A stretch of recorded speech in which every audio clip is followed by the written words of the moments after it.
Welcome to another episode of Train Lee Installations. For this installation, I am reviewing a LGB Aster Hudson that I just recently upgraded with the Zimo decoder and pulsed smoke. Now, a little bit of history on Asters. In specific, Aster as a company has been around for several years, and they primarily produce live steam locomotives. When LGB approached Aster to have them make several different high-end models, Aster essentially took their live steam locomotives that they had and electrified them. So they installed LGB motors and the standard LGB Bueller motors and their electronics that were designed for the locomotives. But the chassis, the running gear, such as the side rods and so on, are all based off of the live steam models. So one problem with Asters today is that parts are virtually unavailable for them. However, I can still replace the motors and some of the electronics, allowing them to be relatively easily upgraded. Now, the LGB Aster Hudson, maintaining some of LGB's serviceability,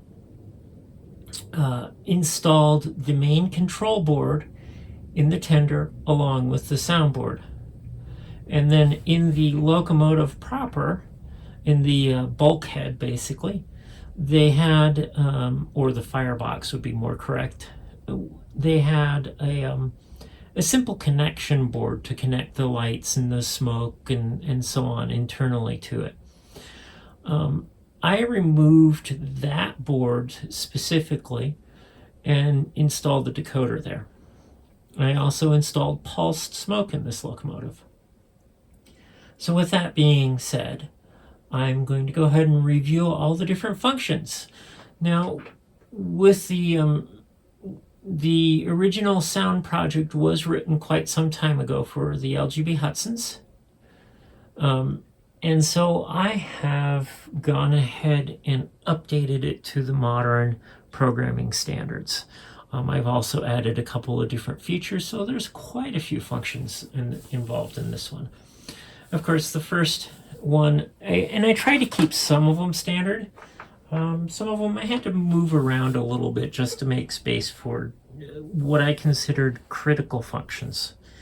So F8 always turns on the sound.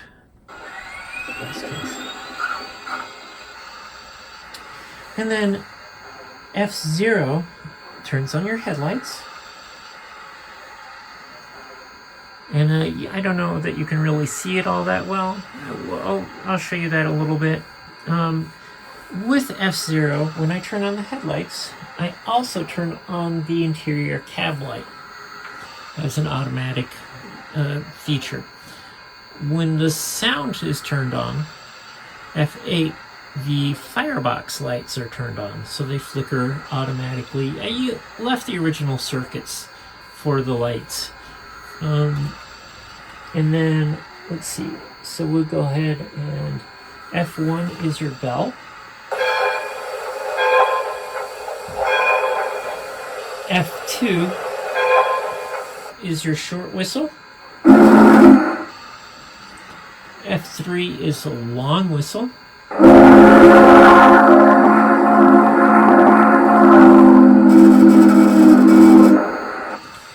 And then F4 is the shunting mode, and what the shunting mode does is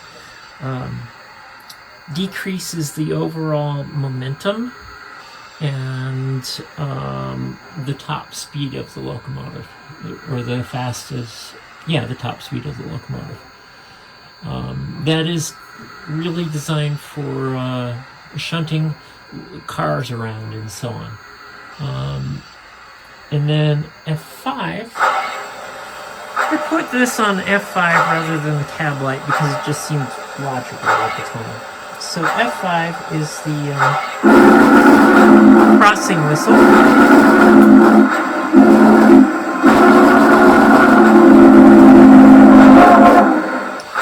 F6 is the smoke generator. And I know the smoke generator is a little low, so to fill the smoke generator, using just standard LGB smoke fluid in a little pipette, you can just literally drop it down the tube, or the smokestack, to fill the smoke generator. And then let's go ahead and turn F6 on. So that's the smoke generator. It takes it a minute or so to actually heat up. So I'm going to go ahead and back it up a little bit here.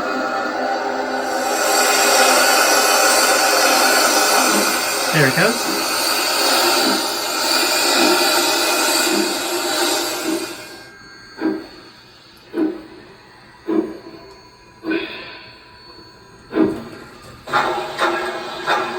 Forward a little bit so you can see that again.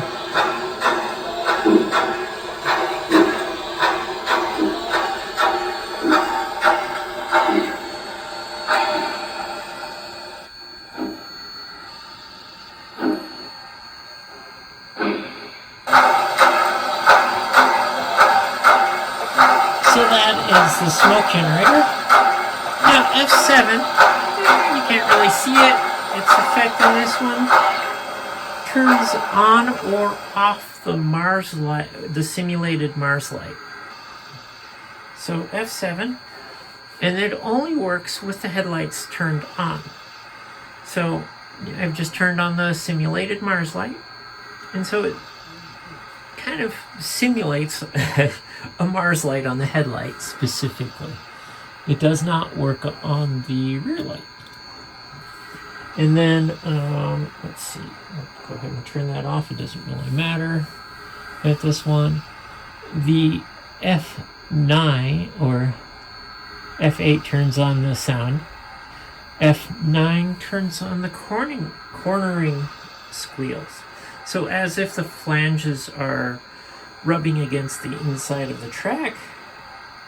I'll play that.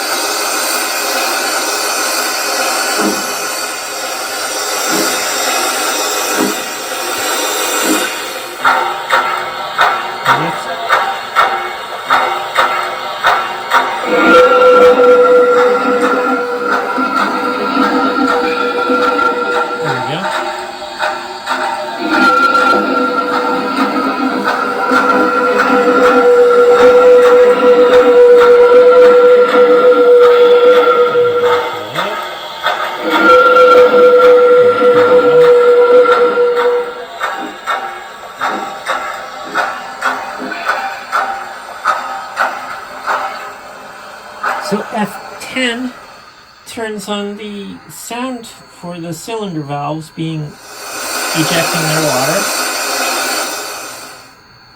And that also automatically plays if it sits long enough. F11 turns off the cab light. It also gives you the function of being able to turn the cab light on without the headlights, if you so desired. And then F12 is kind of fun. That is basically a blower trying to stoke the fire. And if you notice, when the blower plays, it starts producing a bunch of smoke.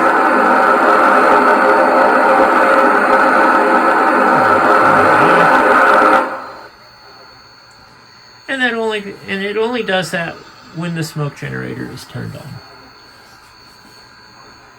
And then F13 is your classic all aboard sound. And then F14 is if you're that is the stoker, if you will, or the coal feed. And then on these big locomotives, in real life, they usually have a big screw that feeds the coal into a chute into a chute that goes into the firebox. And then, let's see what else we have. We have volume control, F15 and 16. F15 respectively increases the volume, and F16 decreases the volume a little bit. And then F17 is your classic safety valve. And then, let's see, F18 is the air pump, going really fast. And then F19 is your injector.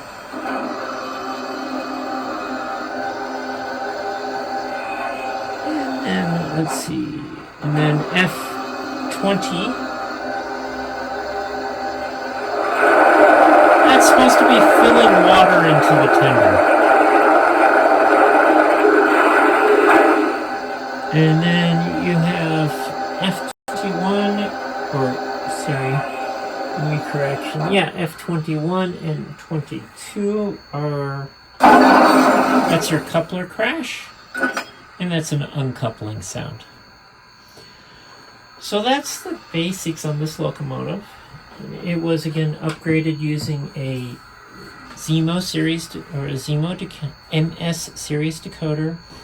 And for the pulsed smoke, I used an official Zimo Pulsed smoke unit.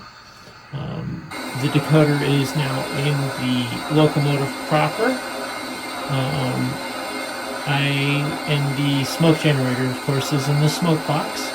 As far as the connection between the locomotive and the tender, I left the original cables that were there.